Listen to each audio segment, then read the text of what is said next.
Hey there, Tall Man Clan, welcome back. We are in Duluth, Minnesota. It's like 10 degrees and it's snowing. Lisa and I have to be out of our cotton picking minds. We're at Bullyan RV, and fortunately, Lisa, come around here. Fortunately, they have an indoor showroom with some RVs inside. Woohoo! So we're gonna go inside and show you some really neat RVs. Stick with us. All right, now that we're inside and a little bit more warm, I should say, we're gonna look at 3 unique Gray Wolf travel trailers. We've never seen them before because we live in the South, but you notice something different? It's on the ground. These are ice houses. They're travel trailers that can go down the road, but when you get to the ice, you can lower it down and it becomes an ice house. So we're gonna look at 3 models. This is the 16BF, I believe. Yes, this is the 16BF. So as you see from the outside, it looks like sort of a normal Gray Wolf travel trailer. But the first thing that you wanna come look at, Lisa, is over here. See the hitch? All right, the frame and the hitch on these are just way more beefier than normal travel trailers because of the things that they have to endure. In fact, speaking of difference, if you come over here, one of the big differences too, the windows, they're all residential thermal pane windows. Obviously, you're taking these into places that are extremely cold, and so these particular ones are built way more beefy to be able to handle the cold temperatures. In fact, all 3 that we're looking at, I believe, have 35,000 BTU furnaces, and they're all ducted, okay? Here's another unique thing.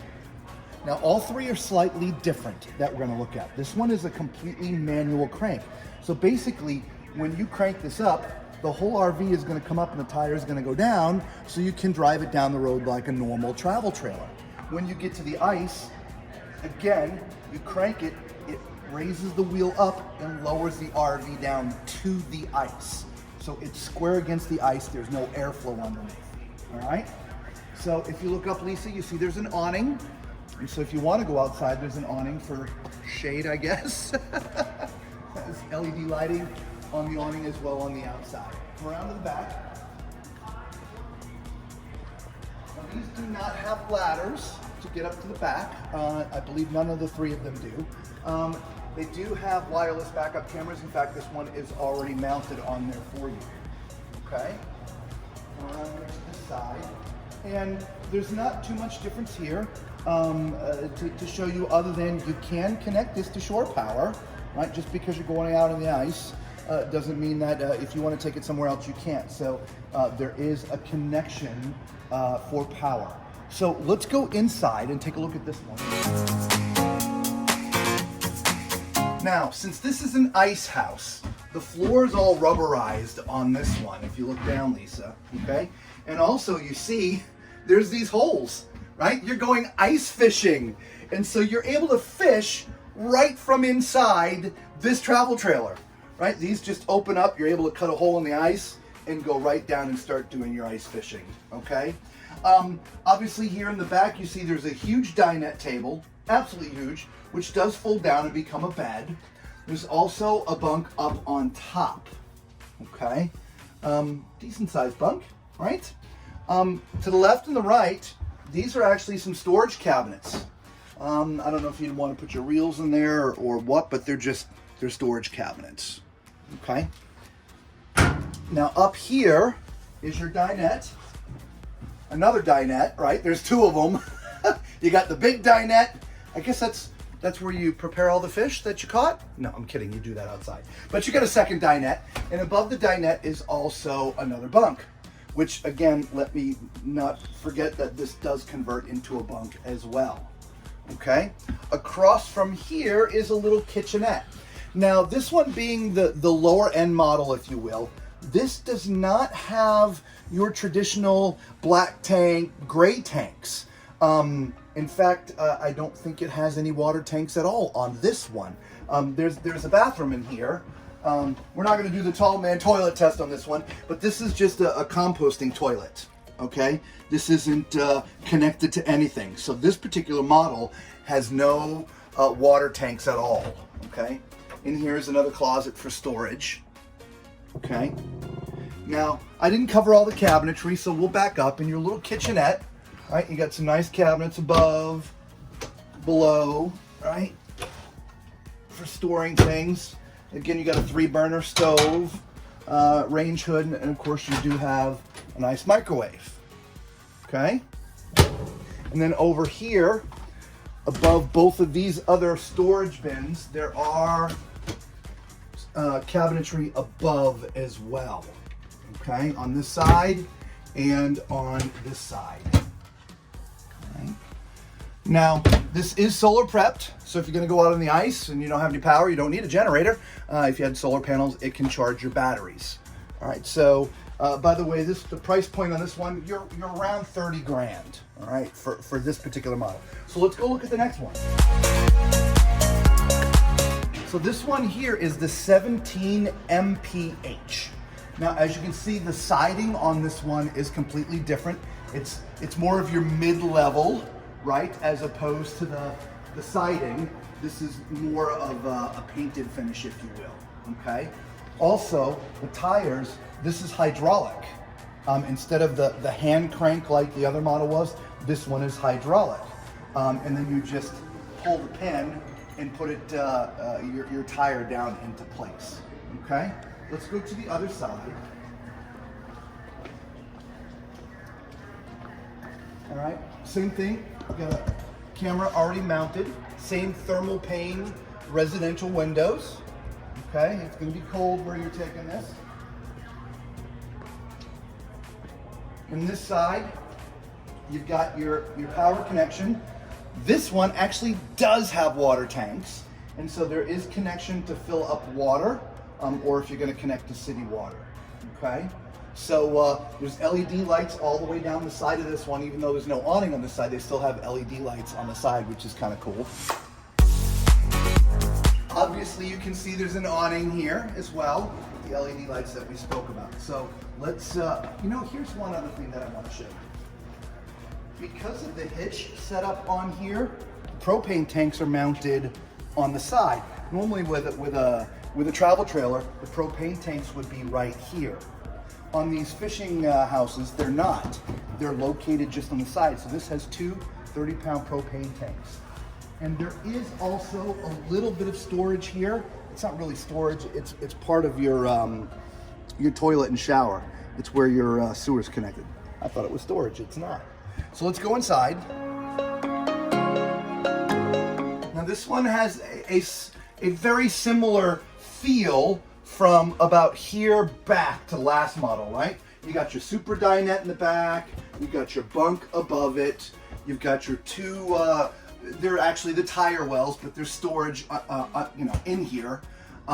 You've got your cabinetry above, okay? This also, if you look down, Lisa, has the rubberized floor and your 6 ice holes, which, by the way, you notice the lighting here, Lisa?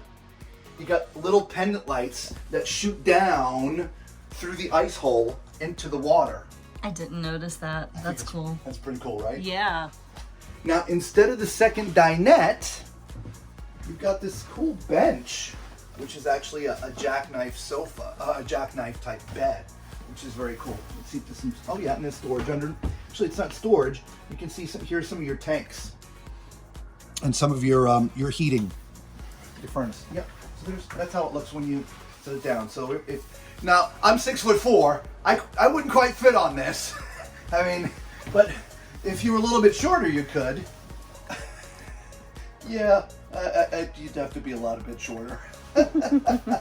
But if you're just, chilling, waiting for, the fish, I guess it's a little bit more comfortable like this. I don't know. Yeah, I think you definitely have an easier time fishing from that position. I think so. So maybe that's what it's for. All right, so let's put it back up. There we go. Now this has a full kitchen because it's got water tanks. You got a sink, right? So you got a little bit different, bigger galley. So a nice deep round sink. Excuse me. You got your 3-burner stove and an oven. right? Microwave above. And same kind of cabinetry as before. And then down below, okay? And that goes way back there. Now, because this has water, look at this. You've got a shower in here.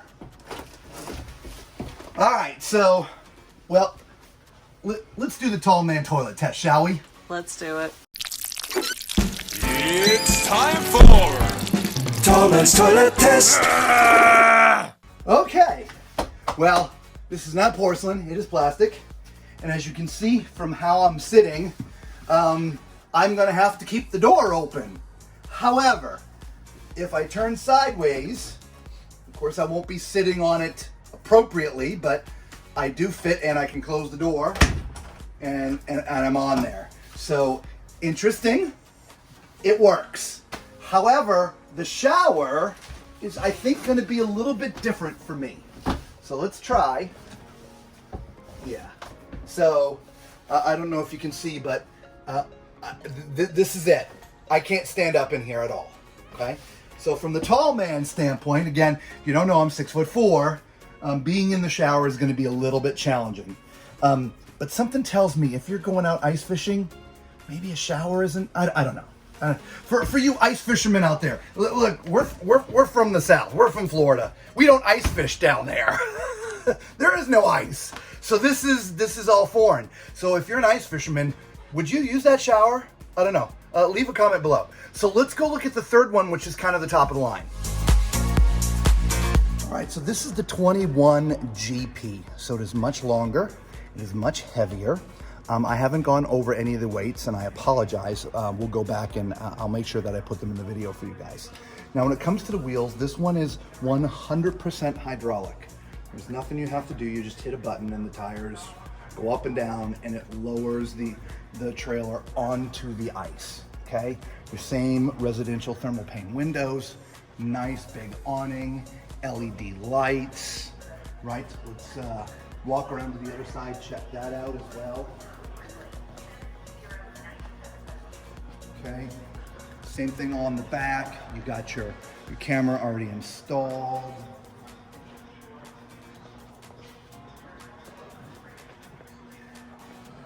And here's your water and power connection. So let's check out the weight on this one, Lisa, since we're here. Okay, so this one has a gross vehicle weight of 9,855 pounds, and it's got a cargo carrying capacity of 3,247 pounds. So you can actually carry quite a bit, can't you? All right, in fact, while we're here, let's go look at the weights of the others. So this has a gross vehicle weight of 5,550 pounds and a cargo carrying capacity of 1,247 pounds. All right, so this one has a gross vehicle weight of 5,794 pounds and it's got a cargo carrying capacity of 865 pounds. Look at this hitch, guys. Is that unbelievable? Wow, I don't think I've ever seen a hitch that beefy on a travel trailer before. That is absolutely insane. All right, I'm assuming these are your pins for the wheels. Once the wheels have been lowered and or raised, I should say. Once they've been raised, you gotta put the pins in place. All right, over here, the same thing. Your two 30-pound propane tanks are mounted on the side. All right, so let's go inside, come on. All right, so this is quite a different setup because the door's in the back. You've got your super dinette back here, okay? There are actually 8 fishing holes in here. There's 2 underneath this dining here, and then there's 6 more up here, right? There's 4 in the middle, and then there's 2 more up here. So you can fish 8 holes in this one. And again, you got these cool little sconce lights. I just think that's so cool, right? All right, so above the super dinette is a bunk. This one's on a rail system, so you can use a button to raise it up and down, which I think is pretty cool, okay? Up above here, you have your cabinetry, okay, and storage. There's no storage here because there's actually cabinetry, Wow. right? Because this one's completely hydraulic, it's a little bit different. Behind you, Lisa's favorite thing, fireplace. And you got a place to mount a TV in here, okay? Cabinets flanking left and right. And again, underneath here at the bottom. Just awesome. Up here towards the kitchen, you've got a full sofa here. Unlike the other one that I was just on that was real short, this one is almost full size sofa, which is also a jackknife. And above it, yet another bunk. So if you're going out fishing, you can take the whole gang with you guys, okay? And then you get into the galley, okay? Again, just sort of the same sort of features as the other one, right? Nice, big, round, deep sink, tall faucet. Got some cabinetry up here, left and right. Your microwave, nice microwave. Got your 3-burner stove, right? Little oven. And of course, there's some storage underneath that sink as well. Okay. And then you do still have a full refrigerator in here. Nice Everchill. And I do believe this one is 12 volt. So it'll work off your batteries, solar, or if you're connected to shore power. And then last but not least, let's come in here to this bathroom. Okay, look at this, Lisa. All right, we'll sit on this toilet too. This one, I fit completely. I don't have to turn at all, okay, which is great. To the left and the right of me is additional cabinetry for storage, right? So Big cabinets. right? Yeah, that's huge space. So I guess in here you can actually keep some towels. Yeah. And then over there is a shower, or where you put your spare tire, whichever you want to use it for. If it's the shower, I'm going to tell you right now. I'm not gonna fit. As you see, my head right here is in the fan. There's no fan in the shower, so again, I'm 6'4". That shower is gonna be a little bit more challenging for the tall people. So, guys, let us know what you think of these ice houses. I didn't know the RV industry made these things, and so give it up for Grey Wolf for having these models. There's multiple models, right? Yeah, leave a note down there in the description. Oh, by the way, if this is the first time you found our videos, thank you for stopping. We appreciate it. You know what to do, right? Hit the thumbs up button, subscribe, the whole 9 yards, okay? And oh, if you like one of these ice houses, do us a favor. Give the people at Bullyan RV a call. Their phone number is down in the description. I'll also link it right there. You can see it right there right now, but it's down in the description as well. Give them a call, but make sure you tell them the tall man sent you. Okay? As far as the Tall Man Clan goes, God bless you guys. Until we see you all again, be safe.